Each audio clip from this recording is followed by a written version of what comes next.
Et si ton vrai blocage, ce n'était pas la peur, mais ton propre pouvoir? Bonjour les semblables.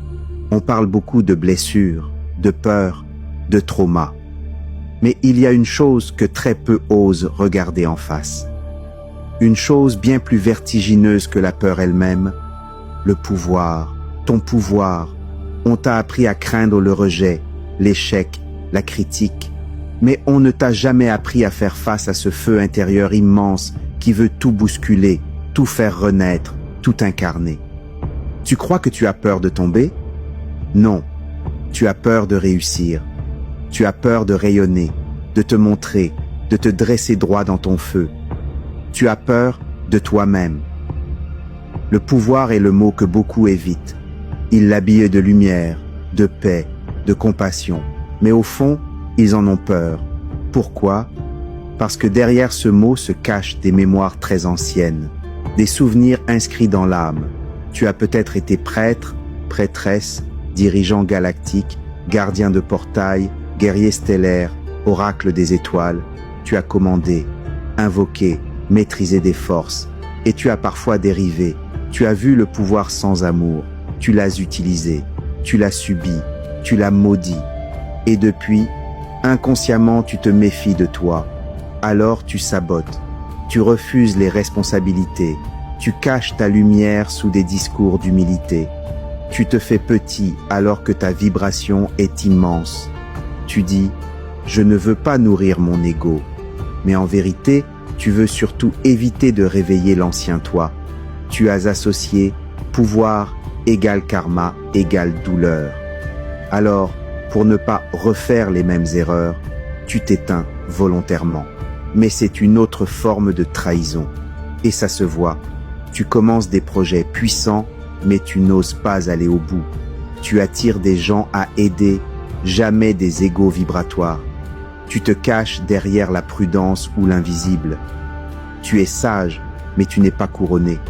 Tu es spirituel, mais tu refuses encore d'être souverain.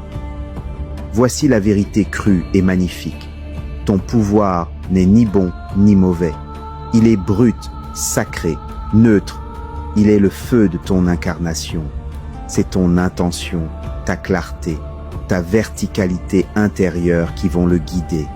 Tant que tu refuses de l'assumer, je te le dis, ce pouvoir restera dans l'ombre. Et dans l'ombre, il se retournera contre toi. Il créera du sabotage, de la fatigue, du conflit, de la frustration. Car il ne demande qu'une chose, être vécu. Tu n'as pas été envoyé ici pour te cacher. Tu es venu incarner une force nouvelle, une parole alignée, une présence souveraine, une puissance d'amour qui ne tremble plus. Mais cette couronne, tu dois la forger dans le feu, tu dois y passer, brûler tes illusions, briser le miroir de la peur et oser devenir un être entier. Et quand tu assumes ton pouvoir, tu deviens un canal clair, tu es intouchable. Tu n'as plus besoin de reconnaissance extérieure. Tu n'as plus peur d'être vu. Tu deviens maître de ton chant, de ta parole, de ta création. Tu deviens le feu qui éclaire, pas celui qui consume. Alors maintenant, tu choisis quoi? Continuer à jouer petit sous prétexte d'être humble, ou récupérer ce que tu as toujours été, un être incarné, puissant, aligné, entier. Dis-le-moi en commentaire, je suis prêt à porter ma couronne. Et si tu sens que cet appel résonne, je t'invite à me rejoindre. J'accompagne celles et ceux qui sont prêts à sortir du mensonge sacré, à récupérer leur flamme, à marcher avec autorité, intégrité et amour brut. Ton pouvoir n'attend plus, c'est toi qui tardes. Paix, amour et lumière. L'unité est la clé, nous sommes tout un.